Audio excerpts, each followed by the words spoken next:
ସାରଳା ଯୁଗ ପଞ୍ଚଦଶ ଶତାବ୍ଦୀ। ଖ୍ରୀଷ୍ଟୀୟ ପଞ୍ଚଦଶ ଶତାବ୍ଦୀ ବେଳକୁ ଓଡ଼ିଆ ଜାତୀୟ ଜୀବନରେ ବିରାଟ ଅଭ୍ୟୁଦୟ ଘଟିଲା। ସେତେବେଳକୁ ମହାରାଜା କପିଳେନ୍ଦ୍ର ଦେବ ଗଜପତି ରୂପେ ଅଧିଷ୍ଠିତ। ତାଙ୍କରି ରାଜତ୍ୱ କାଳରୁ ଓଡ଼ିଆମାନେ ଭାଷା, ସାହିତ୍ୟ, ଶିକ୍ଷା, ସଂସ୍କୃତି, ଶିଳ୍ପ, ସ୍ଥାପତ୍ୟ, ଭାସ୍କର୍ଯ୍ୟ ପ୍ରତ୍ୟେକ କ୍ଷେତ୍ରରେ ନୂତନ ଉତ୍ସାହ ଓ ଉଦ୍ଦୀପନା ପୂର୍ବକ ଅଗ୍ରଗତି କରିଥିଲେ। ସେହି ସମୟର ଶ୍ରେଷ୍ଠ କବି ହେଉଛନ୍ତି ସାରଳା ଦାସ। ତାଙ୍କ ରଚିତ ସାରଳା ମହାଭାରତ ଓଡ଼ିଆ ଭାଷା ସାହିତ୍ୟ ଶବ୍ଦ ଭଣ୍ଡାର ଦୃଷ୍ଟିରୁ ଏକ ବିଶିଷ୍ଟ କୃତି। ଅଧିକନ୍ତୁ ଏହି ଗ୍ରନ୍ଥରୁ ତତ୍କାଳୀନ ସମାଜ, ଧର୍ମାଚାର, ସାଧାରଣ ଜୀବନଧାରା, ବୃତ୍ତି ଓ ବ୍ୟବସାୟ ପ୍ରଭୃତି ବିଭିନ୍ନ ବିଷୟରେ ବହୁ ଉପାଦେୟ ତଥ୍ୟ ମିଳିଥାଏ। ସେତେବେଳକୁ ଅନ୍ୟାନ୍ୟ ଆଞ୍ଚଳିକ ସାହିତ୍ୟରେ ଅନୁରୂପ ଗ୍ରନ୍ଥ ପ୍ରାୟ ରଚିତ ହୋଇନଥିଲା। ସାରଳା ଦାସଙ୍କ ଅନ୍ୟାନ୍ୟ କୃତି ମଧ୍ୟରେ ରାମାୟଣ ଓ ଚଣ୍ଡୀପୁରାଣ ପ୍ରସିଦ୍ଧ।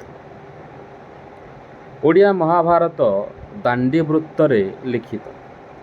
ଏହାକୁ ମୁକ୍ତ ଛନ୍ଦ ମଧ୍ୟ କହନ୍ତି। ସାରଳା ଦାସଙ୍କୁ ଓଡ଼ିଆ ସାହିତ୍ୟରେ ଆଦି କବିର ମାନ୍ୟତା ଦିଆଯାଏ। ଓଡ଼ିଆ ମହାଭାରତରୁ କେତେକ ପଦ ନିମ୍ନରେ ପ୍ରଦତ୍ତ ହେଲା।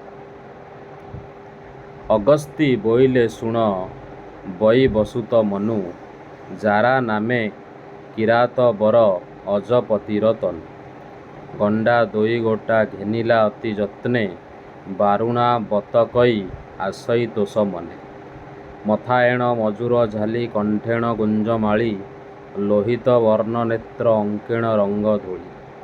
ଏ ଆଦି ପର୍ବରୁ ଆସିଛି। ତେଣୁ ସାରଳା ଦାସଙ୍କ କିଞ୍ଚିତ ପୂର୍ବରୁ ଓ ପରବର୍ତ୍ତୀ ସମୟରେ ବିଭିନ୍ନ ଚଉତିଶା ଗୀତ ରଚିତ ହୋଇଥିଲା। ବତ୍ସା ଦାସଙ୍କ କଳସା ଚଉତିଶାରୁ ଗୋଟିଏ ପଦର ଉଦ୍ଧାର କରାଗଲା। ଏହା 14 ଅକ୍ଷରୀ ମଙ୍ଗଳ ବୃତ୍ତରେ ରଚିତ, ଅର୍ଥାତ୍ 14 ଅକ୍ଷରୀ ବୃତ୍ତକୁ କଳସା କହନ୍ତି। ଦଇନି କରି କହୁଛି ଶୁଣ ମୋର ମାଏ, ଦନ୍ତେ ତୀରଣ ଧରିଣ ଓଳଗଇ ପାଏ। ଦରିଦ୍ରହୀନ ବୁଢ଼ାକୁ ଯେବେ ମୋତେ ଦେବୁ, ଦୁଇ ନୟନରେ ମୋର ମରଣ ଦେଖିବୁ।